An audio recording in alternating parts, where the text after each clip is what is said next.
The U.S. Federal Aviation Administration (FAA) is investigating an apparent near-miss involving an Air Canada flight at San Francisco's airport. It says flight AC 759 from Toronto was cleared to land on a runway last Friday, but the pilot inadvertently lined up for a taxiway where 4 aircraft were waiting to depart. An air traffic controller became aware of the problem and ordered the pilot to pull up and make another approach. The Airbus 320 then landed safely. The FAA is currently investigating the distance between the Air Canada aircraft and the aircraft lined up on the taxiway, which runs parallel to the runway. It describes the 7th of July incident as very rare. Air Canada says 135 passengers and 5 crew members were aboard the flight from Toronto.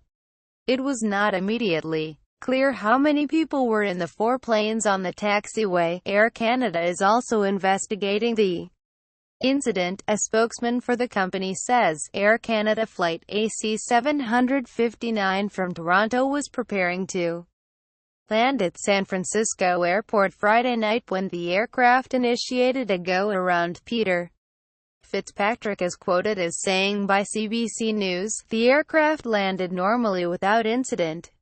We are still investigating the circumstances and therefore have no additional information to offer." Meanwhile, an audio recording has emerged of what are said to be last Friday's communications between air traffic controllers and pilots at San Francisco's airport. In it, a male voice believed to be that of the Air Canada pilot is heard saying that there are lights on the runway.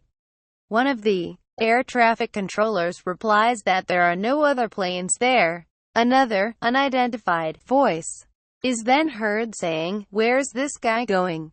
He's on the taxiway." The air traffic controller then apparently realizes the danger of the Air Canada plane crashing into the 4 aircraft on the ground, and orders the pilot to pull up and make another approach. A pilot from one of the planes on the ground is then heard saying, "United 1, Air Canada flew directly over us. If it is true, what happened probably came close to the greatest aviation disaster in history." Retired United Airlines Capt. Ross Ahmed, CEO of Aero Consulting Experts, told the Mercury News, "If you could imagine an Airbus colliding with 4 passenger aircraft wide-bodies, full of fuel and passengers, then you can imagine how horrific this could have been," he said. The deadliest incident in aviation history was in 1977, when 583 people were killed after 2 Boeing planes collided on a runway at Los Rodeos